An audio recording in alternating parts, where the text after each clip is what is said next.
बेटा इतना नकारा है, को एंट्रेंस के माध्यम से आम छात्रों की तरह एंट्रेंस क्वालिफाई करके एडमिशन करवा पाए। ये विश्वविद्यालय जो है वो लगातार जो है धांधलियों का अड्डा बनता जा रहा है। NIRF की रैंकिंग होती है, हमारा ये विश्वविद्यालय 200 से भी बाहर है। तीनों ने अपने लाडलों को जो विश्वविद्यालय के अंदर PhD के अंदर एडमिशन दे दी।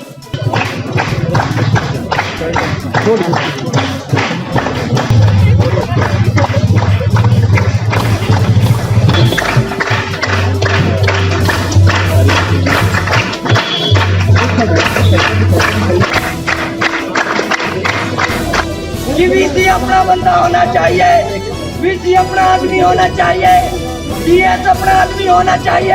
आप जो है एडवर्टाइजमेंट 5 सीटों की कर रहे हैं, लेकिन जो है जितने सीटों की एडवर्टाइजमेंट होती है उससे लगभग 2 गुना सीटें आप लोग उसके अंदर भर रहे हैं। आपने सीटों को बढ़ाकर 8 किया, तब भी अपने चाहे थे उसके अंदर भर्ती नहीं कर पाए। 8 से बढ़ाकर 12 किया, फिर भी नालायकों की एडमिशन नहीं हुई। कि इंस्टाग्राम चलाने से जो लड़कियों के बलात्कार हो रहे हैं। लेकिन विश्वविद्यालय के आला अधिकारी जिनके पास सारी सुविधाएं हैं, जिसके पास हर तरीके की शिक्षा लेने के लिए सारे साधन संपन्न लोग हैं, उनको जो आप स्पेशल कैटेगरी के तहत जो है इसी के अंदर जो है इस नियम के तहत एडमिशन देने का प्रोसीजर तैयार कर रहे हैं, वो संविधान के खिलाफ है। UGC की गाइडलाइंस है, विश्वविद्यालय के अंदर कोई भी एडमिशन होगी विदाउट एंट्रेंस नहीं हो सकती है। लेकिन यहाँ पर आप जो PhD के अंदर बिना एंट्रेंस के, बिना JRF के आप जो है स्पेशल कोटे के तहत विश्वविद्यालय के अधिकारियों के बच्चों को जो है एडमिशन देना चाहते हैं। इस विश्वविद्यालय के अंदर DDU का कोई मास्टर कोर्स नहीं है, आप वहाँ पर सिंपल PhD डायरेक्ट करा रहे हैं और उसकी जो डिग्री अवार्ड करने का काम आप MMC को दे रहे हैं, जो गैर संवैधानिक है। इनका जो कार्यकाल है वो 2 साल के लिए नियुक्ति होगी। लेकिन विश्वविद्यालय का जो DS है पिछले 4 सालों से वो विश्वविद्यालय के अंदर जो है काम कर रहा है और अभी तक जो है उसकी जगह पर नए लोगों को जो है यहाँ पर नियुक्ति नहीं दी गई है। अगर तो तब भी वो माइग्रेशन अलाउड नहीं है, लेकिन उसके बावजूद क्योंकि JP नड्डा जी का रिश्तेदार है, उसको जो है यहाँ विश्वविद्यालय के अंदर माइग्रेशन दी गई, उस लोगों को भर्ती किया गया। वो सारे लोग संघ के, वो सारे लोग ABVP के, तो वो कहाँ इस मुद्दे को लेकर जो हमारे साथ लड़ाई लड़ने के लिए इस संघर्ष के अंदर हमारे साथ आएंगे। यहाँ पर जो बैकडोर तरीके से जो है विश्वविद्यालय के अंदर प्रवेश दिए जा रहे हैं, उसके ऊपर तुरंत रोक लगाई जानी चाहिए और हाईकोर्ट को स्वयं इसके अंदर हस्तक्षेप करना चाहिए।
करना चाहते हैं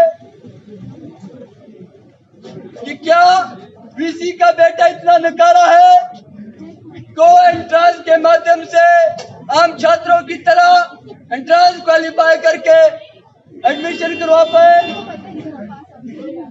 ये सरासर इस हिमाचल प्रदेश विश्वविद्यालय और UGC के गाइडलाइन की अवहेलना करता है। ये VC मात्र अपने चहितों को इस हिमाचल प्रदेश विश्वविद्यालय में बांधने का काम कर रहा है। प्रेस कॉन्फ्रेंस के माध्यम से आप लोगों के बीच में हमने इस बात को पहुंचाया कि यह विश्वविद्यालय जो है वो लगातार जो है धांधलियों का अड्डा बनता जा रहा है, कि हमारा देश जो है विश्व गुरु बनने जा रहा है।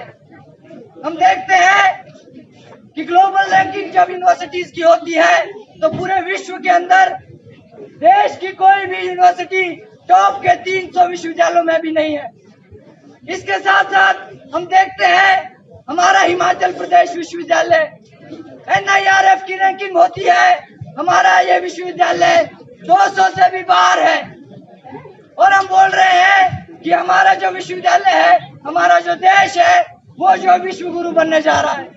ध्यान को किस ओर दिया जा रहा है कि VC अपना बंदा होना चाहिए, VC अपना आदमी होना चाहिए, DS अपना आदमी होना चाहिए, DSW अपना आदमी होना चाहिए। इस विश्वविद्यालय के अंदर जो छात्र जो है PhD के अंदर आएगा वो अपना आदमी होना चाहिए, वो अपने बच्चे होने चाहिए। हम देखते हैं दोस्तों कि पूरे देश के अंदर जो हमारे यूनिवर्सिटीज को रेगुलेट करती है UGC, उसके आधार पे किसी भी विश्वविद्यालय के अंदर अगर PhD के अंदर एडमिशन होती है तो वो सिर्फ 2 तरीकों से होगी। एक जो उसको एंट्रेंस क्वालिफाई करना पड़ेगा, दूसरा अगर उसके पास GRF है। इस विश्वविद्यालय के अंदर टीचर कोटे के थ्रू जो है PhD के अंदर एडमिशन करने की कोशिश की गई। हमारा एक सवाल है, सवाल बड़ा सरल है कि अगर आप लोग टीचर्स को जो है, प्रोफेसर को जो है PhD के अंदर एडमिशन दे रहे हैं, अच्छी बात है। सुपर न्यूमररी सीट जो आप क्रिएट कर रहे हैं, बहुत अच्छी बात है। लेकिन अगर आप एंट्रेंस एग्जामिनेशन उसका नहीं करा रहे हैं तो आप मुझे एक जो सवाल का जवाब दे दीजिए कि अगर 10 लोग जो है 10 प्रोफेसर उसके अंदर अप्लाई करते हैं, अगर एंट्रेंस एग्जाम नहीं होगा तो आपके पास क्या है? किस बात से आप ये चीज पता लगाएंगे कि आपका जो कौन सा प्रोफेसर है उस PhD की सीट के लिए क्वालिफाई करेगा, कौन सा प्रोफेसर जो है आपका जो है उस PhD की सीट के लिए जो योग्य है। हम यहाँ से ये बताना चाहते हैं कि अगर जो एंट्रेंस एग्जामिनेशन आप नहीं करवाते हैं तो कहीं ना कहीं जो बाकी के प्रोफेसर हैं जिन्होंने उस सीट के लिए अप्लाई किया है, उनकी जो इक्वल अपॉर्चुनिटी का जो राइट उनका है, समान अवसर का जो राइट उनका है, उसको कहीं ना कहीं अवॉइड करने की कोशिश कर रहे हैं। 27 सितंबर को तीनों ने अपने लाडलों को जो विश्वविद्यालय के अंदर PhD के अंदर एडमिशन दे दी। इससे बड़ी शर्म की बात क्या होगी, जहां जो हम इतने सारे छात्रों का जो समान अवसर का अधिकार है, इक्वल अपॉर्चुनिटी का अधिकार है, उसको जो है स्नैच कर रहे हैं। हम देखते हैं दोस्तों, DDU नाम की एक चेयर है जिसके अंदर जो है डिप्लोमा कोर्सेज किए जाते हैं, जिसकी अपनी PG कोर्सेज नहीं है, उसके अंदर भी जो है PhD के अंदर एडमिशन होती है, वहां से भी PhD करवाई जा रही है। आप जो है एडवर्टाइजमेंट 5 सीटों की कर रहे हैं, लेकिन जो है जितने सीटों की एडवर्टाइजमेंट होती है उससे लगभग 2 गुना सीटें आप लोग उसके अंदर भर रहे हैं। आपने सीटों को बढ़ाकर 8 किया, तब भी अपने चाहे थे उसके अंदर भर्ती नहीं कर पाए। 8 से बढ़ाकर 12 किया, फिर भी नालायकों की एडमिशन नहीं हुई। 12 से 13 किया, तब जाके धांधली का ये जो कारवां है वो रुका DDU के अंदर। हम जानते हैं दोस्तों, पूरे देश के अंदर कोई भी नियम कानून ऐसा नहीं बना है जिसके तहत PhD के अंदर जो है माइग्रेशन की सुविधा हो, लेकिन इस विश्वविद्यालय ने यह नियम भी दरकिनार करके प्राइवेट यूनिवर्सिटी से इस विश्वविद्यालय के अंदर जो है PhD के अंदर माइग्रेशन कर दी। और सबसे बड़ा जो कंट्रोवर्शियल डिपार्टमेंट इस यूनिवर्सिटी का है वो MCA का डिपार्टमेंट है, मास्टर ऑफ कंप्यूटर एप्लीकेशन, जहाँ का डीन अरविंद कालिया है। वो अरविंद कालिया जो डीन ऑफ स्टडीज है, हमें सोचने की जरूरत है दोस्तों कि क्यों आखिर अरविंद कालिया जब ये MCA डिपार्टमेंट का डीन है और उस डिपार्टमेंट में ही सबसे ज्यादा जो है धांधलियां हो रही है, तो हमें सोचने की जरूरत है। तो कहीं ना कहीं जो डीन ऑफ स्टडीज भी है वो भी इसके अंदर स्लिप्ट है। यूनिवर्सिटी एक्ट 1970 ये बोलता है कि डीन ऑफ स्टडीज का जो टेन्योर होगा, जो उसके पद की जो सीमा होगी वो 2 साल की होगी, लेकिन अरविंद कालिया जी 4 साल से इस पद पर विराजमान है। क्या ऐसी जरूरत आन पड़ी कि हमारे विश्वविद्यालय के अंदर ऐसा कोई प्रोफेसर नहीं है जो डीन ऑफ स्टडी बनने के लायक नहीं है? हमें सोचने की जरूरत है दोस्तों कि ये दांतियों का अड्डा जो इस विश्वविद्यालय को बनाया जा रहा है ये क्यों है। हमें सोचने की जरूरत है कि आज जो विश्वविद्यालय के अंदर अपने चहेतों को भर्ती करने की जो ये प्रक्रिया है ये क्यों चली है, मंशा क्या है। मंशा आप लोगों को मैं बता देता हूँ, मंशा आप लोगों को बता दूं कि इस विश्वविद्यालय के अंदर अपने लोगों को भर्ती करके एक पर्टिकुलर विचार के आदमियों को इस विश्वविद्यालय के अंदर भरा जा रहा है। जब से बीजेपी की सरकार सत्ता में आई है तब से लेकर लगातार जितनी भी ऑटोनॉमस संस्थाएं हैं उनके अंदर अपने लोगों को भर्ती करने की प्रक्रिया यह बीजेपी की सरकार कर रही है। दोस्तों हम लोगों को समझने की जरूरत है कि क्यों आखिर अपने लोगों को इन संस्थाओं के अंदर जो भर्ती किया जा रहा है। हम जानते हैं कि बीजेपी आरएसएस की आइडियोलॉजी को अगर नीचे तक धरातल तक पहुंचाना है तो कहीं ना कहीं हर एक संस्थान के अंदर इस आइडियोलॉजी के लोग होने चाहिए ताकि इनके सुविचार इनके कुविचार जो है नीचे तक पहुंचे।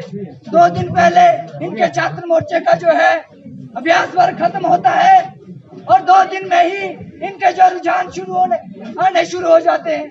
क्या कहा जाता है कि इंस्टाग्राम चलाने से जो लड़कियों के बलात्कार हो रहे हैं। आज पूरे देश के अंदर दोस्तों इस तरह से जो है विश्वविद्यालयों को जो है वो जो है बदनाम किया जा रहा है। पूरे विश्वविद्यालय के अंदर जो है इस तरह की धांधियों को करके जो है धांधियों का अखाड़ा विश्वविद्यालयों को बनाया जा रहा है। आज जो विश्वविद्यालय के अंदर एसएफआई इकाई के द्वारा 24 घंटे का धरना शुरू किया गया है उसकी वजह आप तमाम लोग जानते हैं। विश्वविद्यालय के अंदर जो पिछले दिनों पीएचडी के अंदर एडमिशन के लिए एक स्पेशल कैटेगरी के तहत एडमिशन करने का प्रोसीजर तैयार किया गया, एसएफआई उसका विरोध करती है और उसी विरोध के चलते आज ये प्रदर्शन यहाँ पर किया गया। विश्वविद्यालय के अंदर ही जो हमारा ऑर्डिनेंस है उसके तहत और हमारी जो यूजीसी है उसके तहत कुछ नियम बनाए गए हैं जिसके चलते, और वो नियम हमारे संविधान के तहत आते हैं। हमारा संविधान का आर्टिकल 14 जो कहता है कि आपको इक्वल अपॉर्चुनिटी देनी होगी सभी के लिए, और साथ में वो जो रिजर्वेशन की बात करता है उस रिजर्वेशन के अंदर there should be reasonable classification to.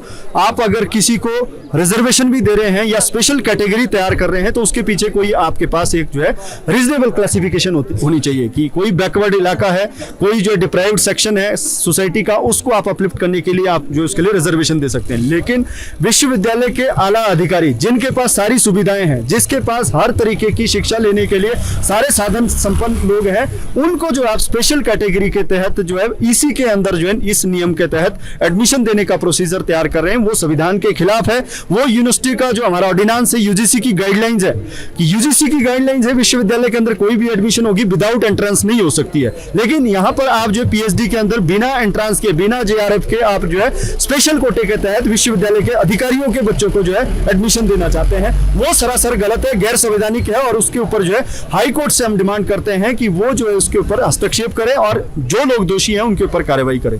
दूसरी महत्वपूर्ण बात, इस विश्वविद्यालय के अंदर जो डीडीयू के अंदर एक चेयर बनाई गई है जिसके चलते पीएचडी यहां पर कराई जाती है।